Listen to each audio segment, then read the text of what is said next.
ஒரு மதத்தை பற்றி அல்லது இறை நம்பிக்கையை குறித்து நீங்கள் குறை சொல்ல வேண்டும் என்று நினைத்தால் அதை உங்கள் மதத்தில் இருந்து தொடங்குங்கள். ஒருவேளை உங்களது மதத்தில் இறை நம்பிக்கையில் எந்த குறைபாடுமே இல்லை என்று உங்களுக்கு தோன்றினால் 100% உங்களுடைய மதம் சார்ந்தவர்கள் அதன் கொள்கைகளை கோட்பாடுகளை முறையாக பின்பற்றுகின்றார்கள் என்று உறுதியாக உங்களால் கூற முடியுமா? அவற்றையெல்லாம் நீங்கள் எப்பொழுது சரி செய்ய போகின்றீர்கள்? அதையெல்லாம் சரி செய்யாமல் முறைப்படுத்தாமல் பிறர் மதத்தை குறை கூறுவதற்கு உங்களுக்கு எந்த அருகதையும் கிடையாது. இந்த உலகத்தில் நிகழ்த்தப்படுகின்ற மிக மோசமான வன்கொடுமைகளும் கொடூரங்களும் கடவுளின் பெயரை சொல்லிதான் நிகழ்த்தப்படுகின்றன என்பதை நீங்கள் மறந்து விடாதீர்கள். ஒரு 8 வயது பச்சிளம் குழந்தையை நாள் கணக்கில் வைத்து வன்புணர்வு செய்வது என்பது ஒரு மனநலம் பாதிக்கப்பட்டவனால் கூட செய்ய இயலாது. ஆனால் மத நம்பிக்கை என்கின்ற ஒரு முட்டாள்தனம் அதை சுலபமாக செய்து விடுகின்றது. இந்த உலகில் மனித இனம் தோன்றி சில லட்சம் ஆண்டுகள் ஆகின்றது.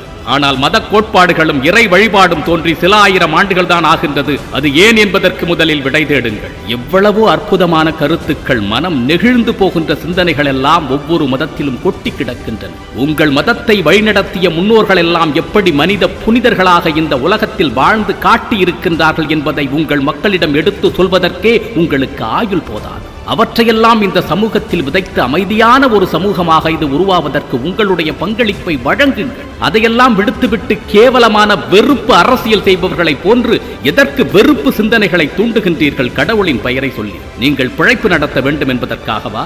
அல்லது உங்கள் மதத்தில் இருக்கக்கூடிய அறிவார்ந்த சிந்தனைகளை, அறம் சார்ந்த சிந்தனைகளை விதைப்பதற்கு, எடுத்து கூறுவதற்கு உங்களுக்கு போதுமான அறிவு இல்லை அல்லது அருகதை இல்லை என்பதற்காகவா? அமைதியாக இந்த உலகம் வாழ்வதற்கு வழி தேடுங்கள். நிம்மதியாக நம்முடைய எதிர்கால தலைமுறை வாழ்வதற்கு வழிகாட்டுங்கள்.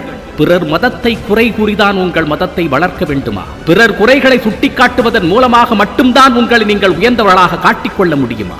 இங்கு ஒவ்வொருவரின் முதுகை பார்த்து அதில் இருக்கக்கூடிய அழுக்கை சுட்டிக்காட்டிக் கொண்டிருக்கின்றீர்கள். ஆனால் உங்களுக்கு முதுகு இருக்கின்றது என்பதை மறந்து விடாதீர்கள்.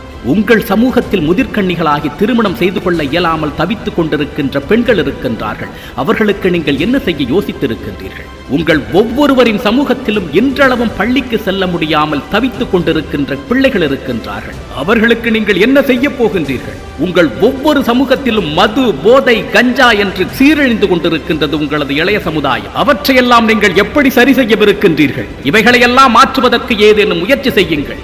உண்மையாகவே நீங்கள் இறை நம்பிக்கை கொண்டவர் என்றால் இது போன்ற செயல் குறித்து யோசிக்க தொடங்குங்கள். இதை நீங்கள் செய்ய தொடங்கினால் உங்கள் இறைவன் நேசிக்கும் மிக சிறந்தவர்களாக ஆகிவிடுவீர்கள். அன்பையும் அறத்தையும் விட சிறந்த மதமில்லை. அமைதியாக வாழாதது வாழ்க்கை இல்லை. அறம் காப்போம், நம் தலைமுறை காப்போம். சந்திப்போம். தமிழனாய் பிறந்தேன் என்ற பெருமையுடன் விஜய் சீதாராம்.